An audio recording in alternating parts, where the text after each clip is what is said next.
எந்த உணவை சாப்பிட்டா ரொம்ப வேகமா வயதான தோற்றத்தை கொடுக்கும், எந்த உணவை சாப்பிட்டா நீண்ட காலம் இளமையாக இருக்கலாம், இதை பற்றி நம்ம இப்போ விரிவாக பார்க்கலாம்.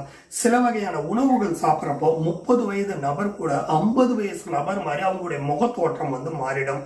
அதாவது அதிகமா சர்க்கரை இனிப்புகள் சாப்பிட்றது, பேக்கரி ஐட்டம்ஸாக இருக்கக்கூடிய கேக் வகைகள் எல்லாம் சாப்பிட்றது, சோடா கூல்ட்ரிங்க்ஸ் இதெல்லாம் அதிகமா குடிக்கிறது, சிப்ஸ் அதாவது பேக்கெட்ல அடைக்கப்பட்ட ஸ்நாக்ஸ் எல்லாம் இருக்குல்ல, சிப்ஸ் ஐட்டம்ஸ், அதுக்கப்புறம் முறுக்கு, இந்த மாதிரி பேக்கெட்ல அடைக்கப்பட்டது அந்த உணவுகள் சாப்பிட்றது, வெள்ளை ரொட்டி ஒயிட் பிரெட் அதிகமா சாப்பிட்றது, அதிகமா பால் பொருட்கள் சாப்பிட்றது, அதிக எண்ணெயில பொரிச்ச உணவுகள் சாப்பிட்றது, சாக்லேட் அதிகமா சாப்பிட்றது, இந்த மாதிரியான உணவுகள் அதிகமா சாப்பிட்றப்போ அவங்களுடைய வயது ரொம்ப அதிகரிச்சு காமிக்கும். அதாவது ஸ்கின் டேமேஜ் ஆயிடும். ஸோ அதனால 30 வயசு நபர் கூட 50 வயது நபர் மாதிரி அவங்களுடைய முகத்தோற்றம் மாறிடும்.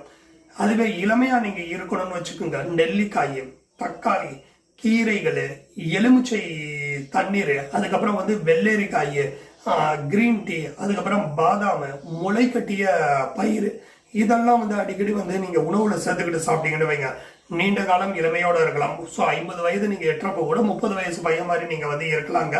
ஸோ இது ஆன்டி ஆக்சிடென்ட்ஸ் இருக்கிறதுனாலையும் வைட்டமின்ஸ் அதிகமா இதுல இருக்கிறதுனாலையும் உங்களுடைய ஸ்கின்னை ஆரோக்கியமா இது வச்சுக்குது. சுருக்கமா சொல்லணும்னா ஜங்க் ஃபுட் அதிகமா சாப்பிட்றவங்களுக்கு ரொம்ப சீக்கிரம் வயது முதிர்ந்த தோற்றத்தை கொடுத்துரும். இயற்கையான உணவுகள் சாப்பிட்றவங்களுக்கு நீண்ட காலம் இளமையோட இருக்க முடியும்.